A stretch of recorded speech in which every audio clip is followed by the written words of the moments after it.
I am going to say just 6 words. Stuttering John Melendez is on the show. Says what he wants, but he's out contradicted. He's a man of conviction, but he's never been convicted. Hello, everyone, and welcome to the program. My name is Matthew Gosson. I'm going to be your host.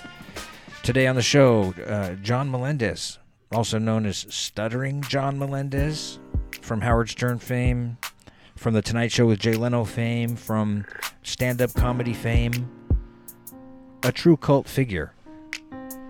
We seem to have found the perfect combination of beer and cannabis that allowed John to articulate with amazing clarity the difference between Howard Stern and Jay Leno.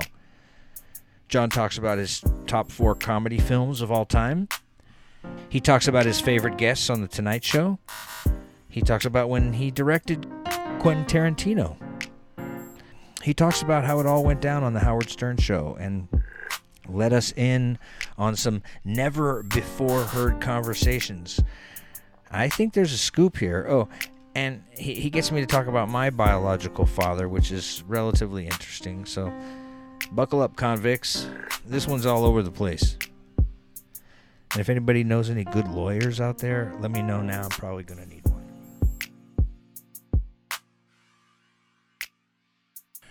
All right, everybody. We're here with Stuttering John Melendez. How you doing, Matthew? Dude, thanks for coming, man. I really appreciate it. I know I'm going to get way more listeners, just at least for this episode, and then I'll hook them in for the long haul. We all know John from the Howard Stern Show, The Tonight Show with Jay Leno, and he's now a stand-up comedian. And what else are you doing? Well, this is, the show is a man of conviction. Yes, because I've never been convicted, but I am a man of conviction. I'm a man of addiction. What am I doing now? Drinking. He's drinking. We're a few beers in. We're a few beers in. But that's all right. You're holding it together. You seem perfectly lucid to me. Nah. Anyway, so we know each other for what, like 15 years now? Yeah. Because 15 years. 15 years. Yeah, because you were an editor on the Tonight Show, and I was there. I mean, how many years were you on the Tonight Show for? Almost 10. Yeah. Oh yeah, I was there 10. Well, 9. 9.5 or something like that. Yeah. I remember you invited everybody over to your house for Super Bowl, and my wife, who's from Spain, was talking to somebody that she thought looked familiar, and then when we left, I was like, that was Bruce Jenner, right? And she's like, I thought that he was very nice, and I thought, wow, he's very pretty. Oh, really? Yep. That's wow. So think of the foresight. Caitlin, my wife knew. What's bizarre to me, and obviously, I have a transgender child. Yes. But it's just that when I knew Bruce Jenner, he was so like the manly man. Right. Like when we were on like I'm a Celebrity, Get Me Out. Like he was like, and then he was so like right wing and was against gay marriage and all this stuff. Like it was like, and then it was the biggest shock to me. I know. Like he was like the most right wing person I've ever met. Yes, she's now a Republican. I don't understand how that could be. It's just, but I know that you don't like Trump. I mean, yeah, that's true. Many Republicans don't like Trump. Still, there's a bunch out there. You know what the problem is, Matt? Though, tell me, why does Mitch McConnell like Trump? I don't know. Because they're both scumbags. Well, there's Moscow. They call him Moscow Mitch. Yeah. I think there's something going on, and there's Russia's in his life in a way too, isn't it? Yeah, and then how about Leningrad Lindsay, who Lindsey Graham? Yeah, like he was like so against Trump, and then suddenly now he got in line real quick, didn't he? Yeah, he's like there's a whole thing of all the horrible things that he called him. Like if we get this idiot to be our president, then we deserve it. Like all this. Yeah. And then now he's like, everything Trump does is, I had a guest on here, and his whole thing was Republicans get in line and Democrats cannibalize themselves.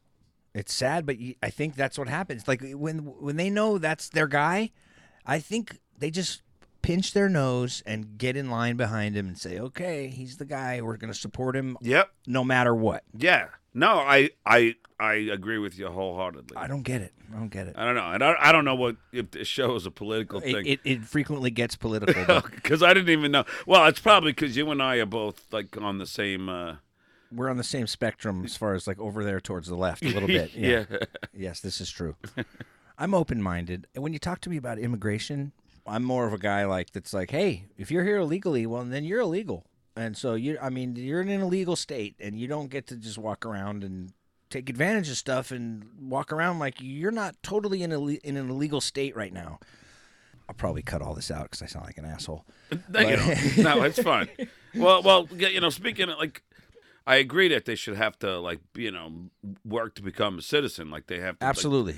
I agree with all that, but the problem I have is the way that Trump is doing. Like they have these kids in cages there. Yeah. At the border, and it's just like these are look. Forget about anything. They're humans. Yes, and I guess there was some sick plan that they thought that would be a deterrent, and when people knew that that's what was happening, that they would stop coming, and then they kind of were like, oh well, this is what we've done, so let's make it really bad so that they won't.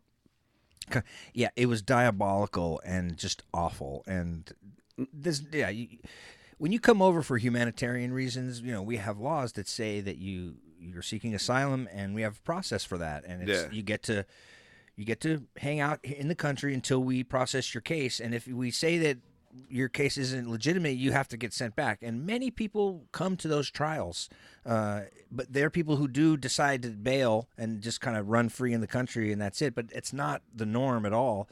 But now what they're doing is they're making them stay in Mexico. Yeah, no, I know. They don't even get to come over here and wait anymore. It's like, no. Isn't that terrible? Yeah, no, it's awful. But my mom is an immigrant straight from Denmark. Right.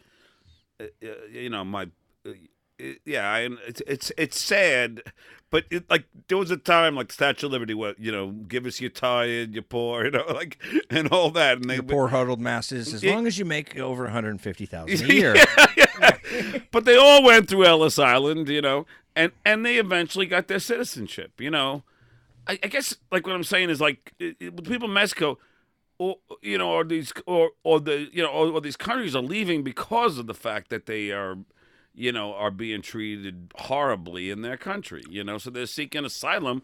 I don't know. It doesn't look. I know it's an issue, and I know people hate me now for saying this, but I just think that we should be the country that's welcoming instead of the country saying fuck you. We are about immigrants, and we do let a lot of people in here legally, and they should come. And Matthew, everyone on this, well, with the exception of the Native Americans, everybody here is a product of an immigrant or an immigrant. Yeah, we all are. I heard there's a quote that says, North America has always had a problem with immigration. Just ask the natives who were here before. Yeah. The whole Native American thing drives me nuts. We stole this country. Of course we did.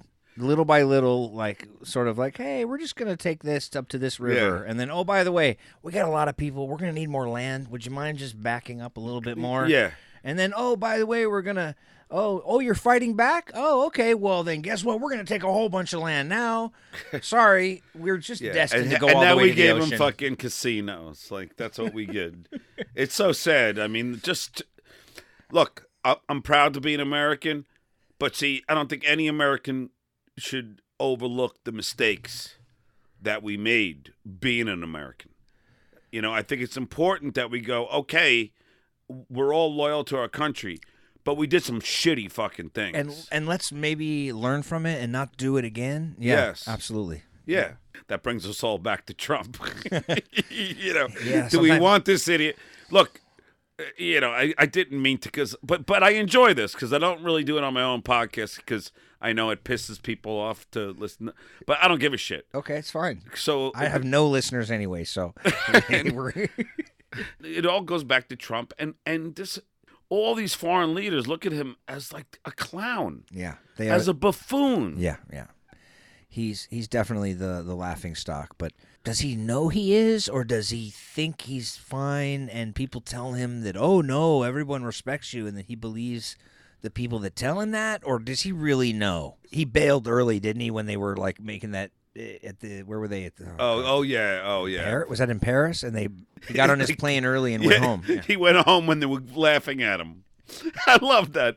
I'm a little hurt, but that's why they had that blow up doll of the Trump thing with the, like in diapers, the little baby Trump. He's a baby. He's such a bully. That I like. How can you not take it? If you're I know bullies but then people, they get bullied back and they can take it. He can't even take it. Oh God, no, no, he can't. Are you kidding me? His ego is more fragile than Howard's. I mean, it's amazing. And Howard Stern, there's a fragile ego. Yeah, I mean, he tears people new assholes all day long, but then the minute you sort of poke in his direction, he loses his mind. Oh, man. I remember once, and I don't know if I've ever said this before.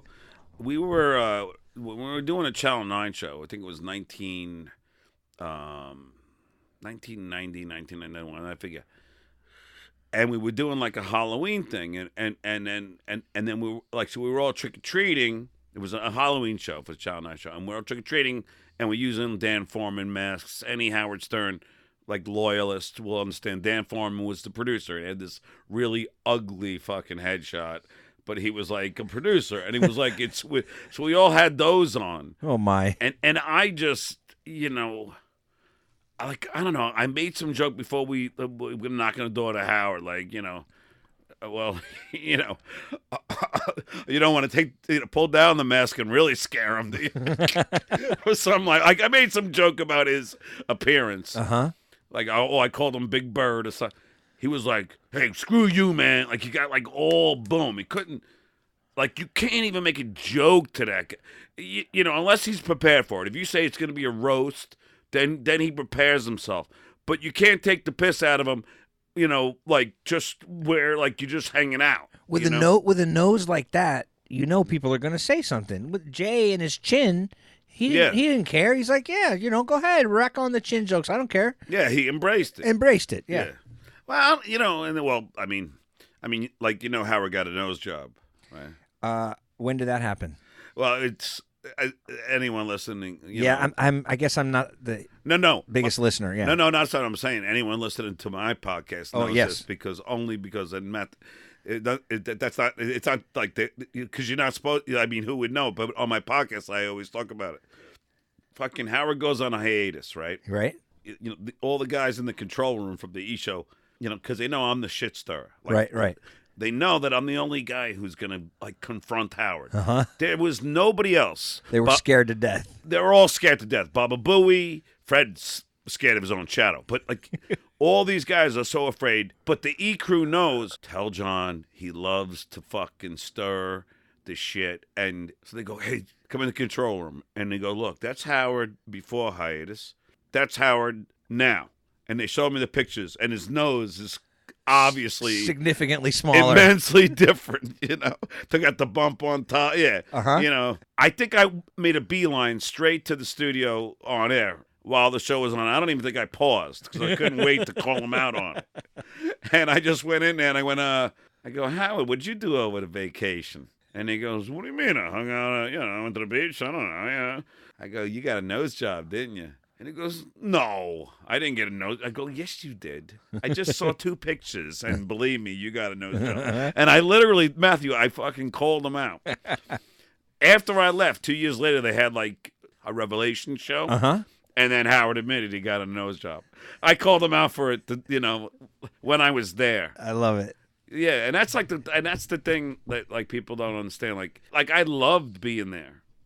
And I loved that whole aspect of it. It was just, you know, Howard loved that I was like that. Like, in a lot on the air, he loved it because I would call out Gary and fucking Fred and Jackie. Like, I would fucking good radio. Yeah, it's like being a stand-up. It's, you know, you're being observational, right? So you look at Gary eating shrimp, you know, with those big lips and choppers, and you just watch him eat shrimp, and he's like a fucking elephant seal sucking down like a fucking, you know, like a piece of fish. Just like sucks it in.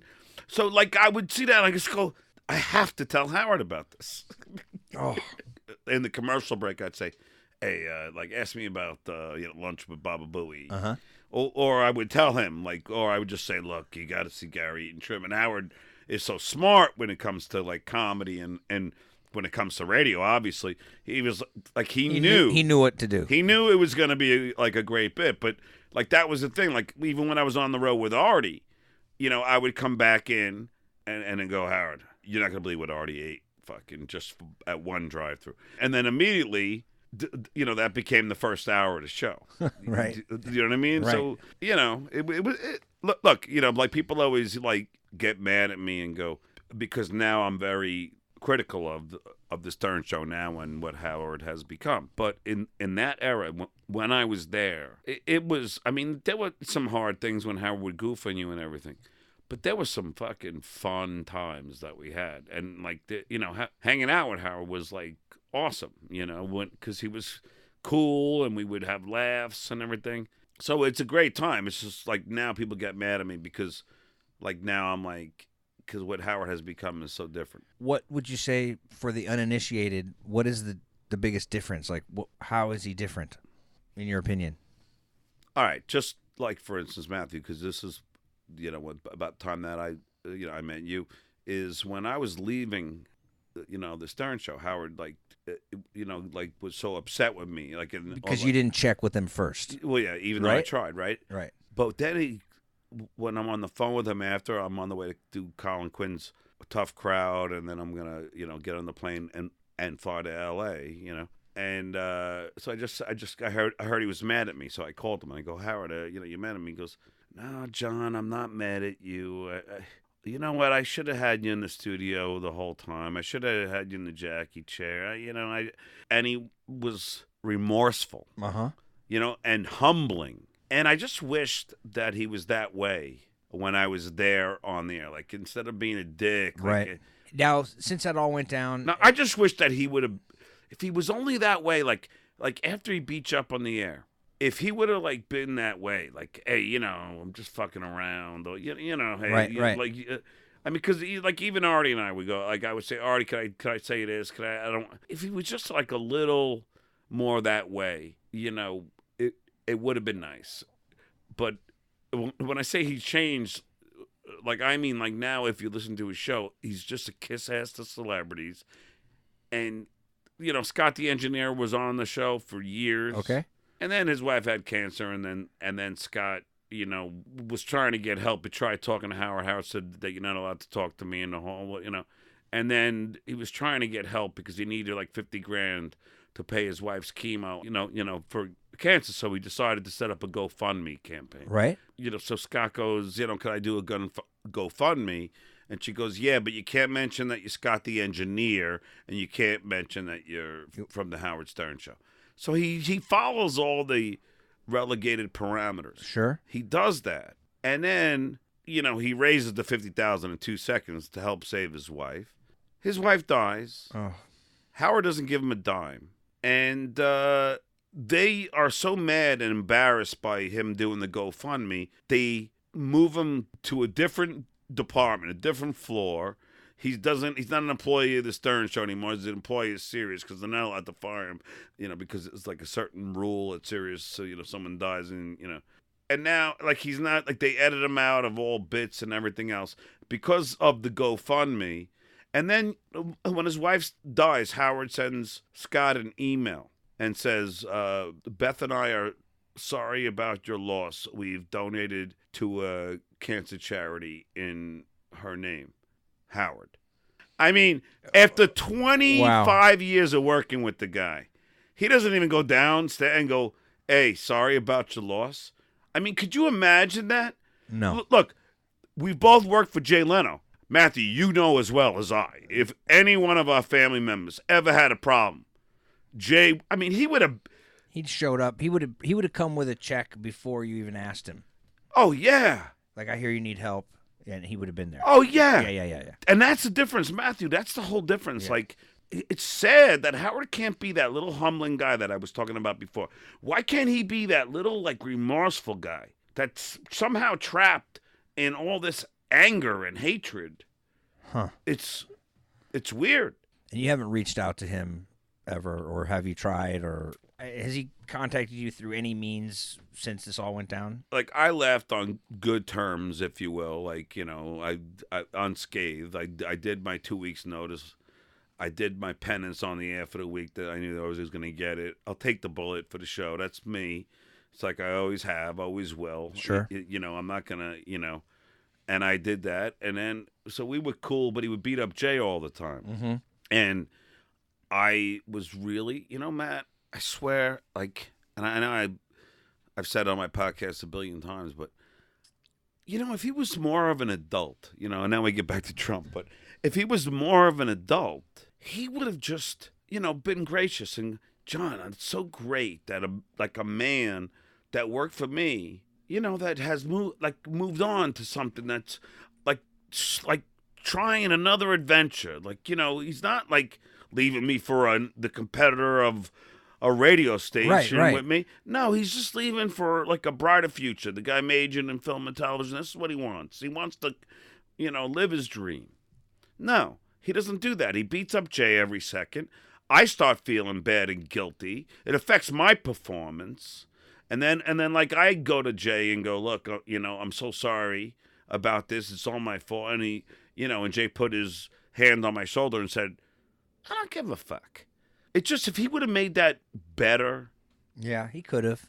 I mean, how was he slighted? If you take a job for a lot more money with a, an interesting future, like with, that I can't believe he wouldn't have said, "Oh man, this is great for you, dude. Have at it. This is awesome. Go get him." And it's funny you say that, because he, when I told him, he was like, "That's great. Let's go celebrate," because we were all going to Atlantic City. And then when we go to Atlantic City, then Beth, who was good friends with Susanna, so Beth is his wife, and right? And then Susanna was mine. Yes, yes, I know. Yeah, and then Beth tells Susanna, "Look, Howard's not mad at John, but he's gonna beat the shit out of Jay."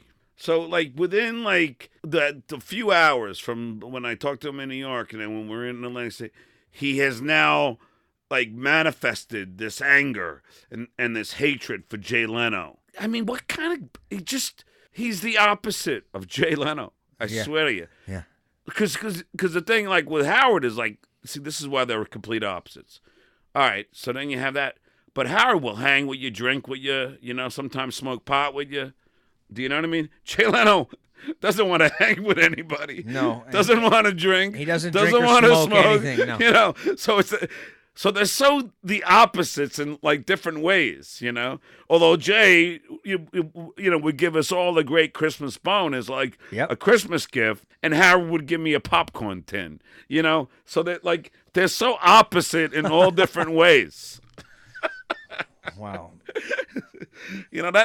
This is a good way to sell that. Believe me, my fans are going to, because I think that's the first time I articulated it as well. Nice. Thanks to freaking speedweed.com. Speedweed.com, where you can get a weed faster than you knew you could. And also, you know what, Matthew? Are you a football fan? You mean football as in like Real Madrid and like, Barcelona? Yeah, even that. Oh. Go to betonline.ag. Betonline.ag? Betonline.ag, like you go on there, you can bet all different sports and everything. And if you use this code, CLNS50, you get a bonus to your bets. You got to just look and look at the rules. BetOnline.ag. CLNS50, is that the code? CLNS50, and then you get a bonus towards like your bets. I love betting American football, and baseball. I'm telling you, dude, best place to go. Okay, I'm going to check it out. Visit betonline.ag. Okay, back to... We're back. Who the knew man we of conviction. We were a mid... we just that was so natural how we flowed right into that commercial. You are going to play this on your simulcast for me, right? So yeah. And so, everyone go listen to my buddy here, Matthew Gosson's Man of Conviction. You can find it where all podcasts can be found. Normally, I talk to people in the business about how they got in and how they stayed in, and let's hear interesting stories. But All right, listen. we don't have to. I have to interview you now for a second. This is like okay. my Let's favorite switch it part. up. Let's do it. All right, this is the best thing, everybody. Matthew found out. I could say this, right? Yeah, you can hear it all on another podcast. Yeah, that go his ahead. father is Richard Dreyfuss, his biological father. It's, And you know what? You look like him, so it makes total sense. yeah, I look a lot like my mom, but yeah, he's probably the guy. We figured it out. He's probably the one. So yeah. You know, and then, but what? All right, so you talked to your mother, and that was the. yeah, she was under the impression that it was she'd had an abortion she thought it was successful. Yeah. She'd gotten pregnant by Dreyfus and went to have an illegal abortion, like they did back in '68. And Where? In the Borscht Belt here in Miracle Mile, Okay. here in L.A. All right. And yeah, it didn't happen, obviously, and she thought she was not pregnant anymore, and went out and met some other guy, got pregnant by him, and thought that she was pregnant by him, but it turns out she was never not pregnant by Dreyfus, and so she went. Oh. So that abortion didn't actually take place. It was either botched or never happened, or some bullshit. yeah, thing. who knows? They took the money, and that was it. Yeah. So if you go to a podcast called "I'm a Rescue," it's Tom Clark and Steph Clark have a podcast. I explain this in extreme detail. It's very interesting how we figured it all out. Wow. And I thought it was some other guy until I was probably 32 or 33. And then how did you figure out that it was? Well, Richard? based on finding out who this second guy was, seeing his picture, contacting him, then also didn't look anything like him. But did you do a DNA, like any? I DNA? I did do a DNA test, and I found out that not with him, but because he's not willing to participate. Yeah. But I did find out that I have a certain percentage of Ashkenazi Jew that if the father was the second guy that we thought it was, I would only have a much less percentage because my mother also has about the same percentage as I have. So what that means is she had to have been with somebody who also had some Jewish, and he is Jewish, but I don't know how I don't know how much he is, but okay, so now you know that he's your dad. Yeah. And then you called him, which I didn't know. So you finally called him. Yeah, I was able to sort of through nefarious means get a hold of his phone number. It's good to have friends at the DMV. No, DMV sponsored by no, so I called him. He was sort of like, I don't think it's true, and trying to kind of get off the phone quickly. His wife was trying to get him to get off the phone. He was like, no, I'll talk to him, and.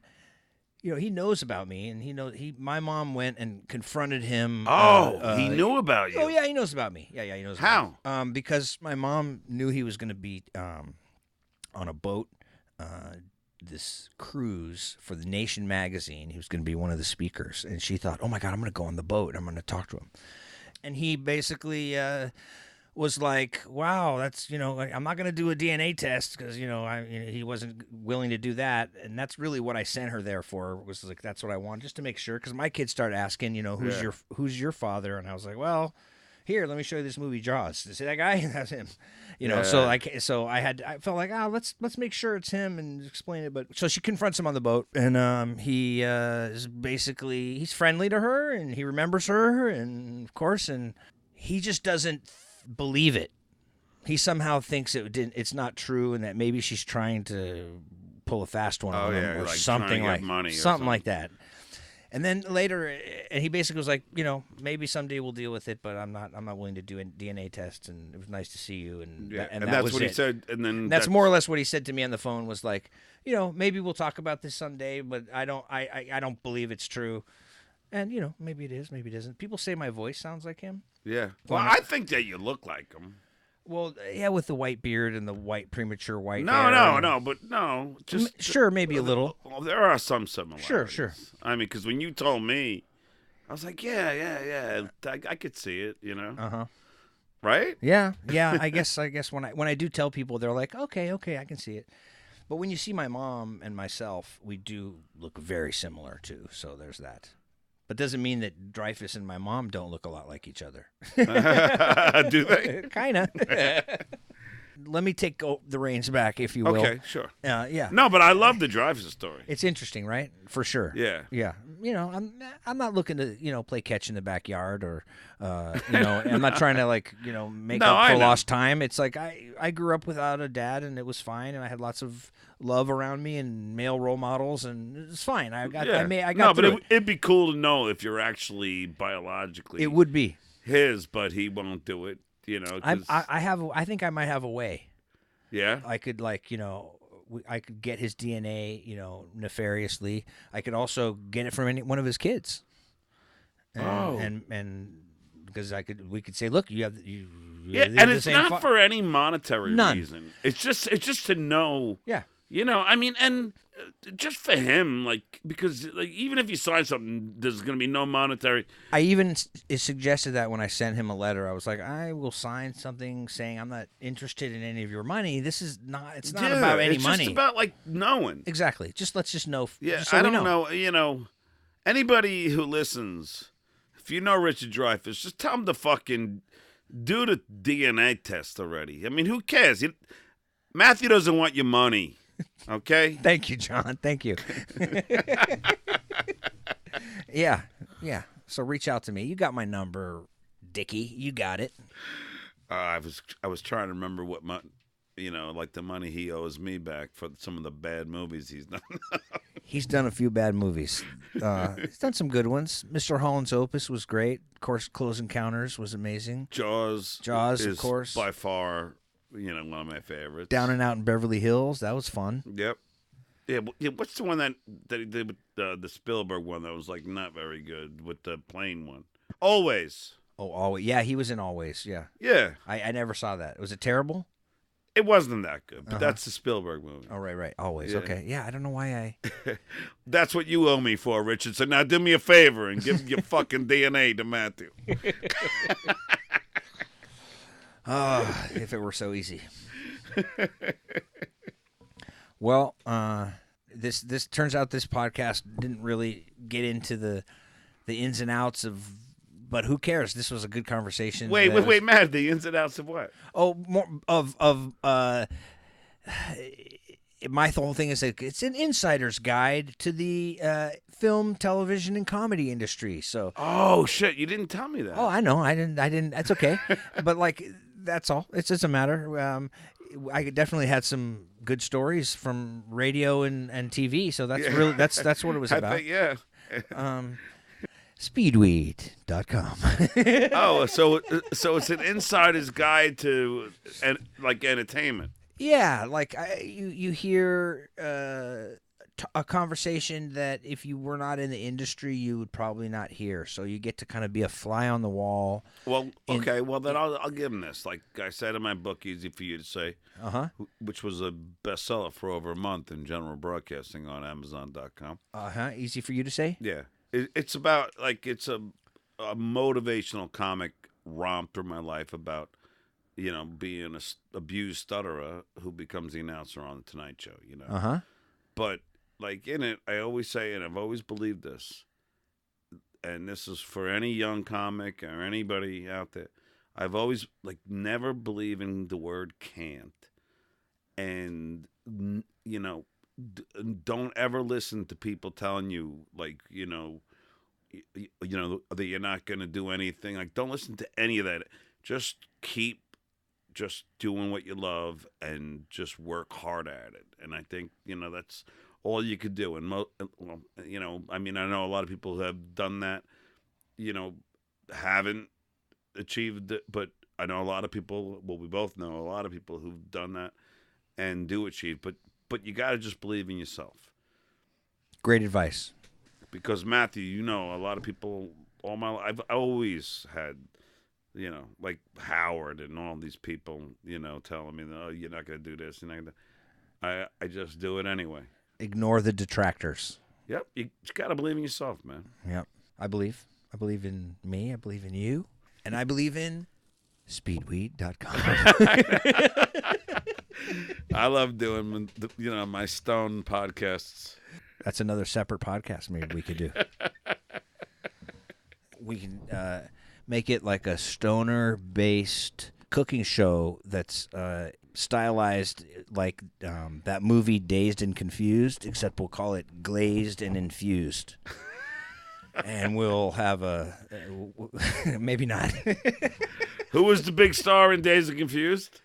You don't even know Dazed and Confused? Matthew McConaughey. Of course, Matthew McConaughey. It's like Fast Times at Ridgemont High in a way, which is by far one of my favorite comedies from the 80s. So good. I tried to show my kids that, and they weren't interested. Really? I know. That's one of my favorites, man.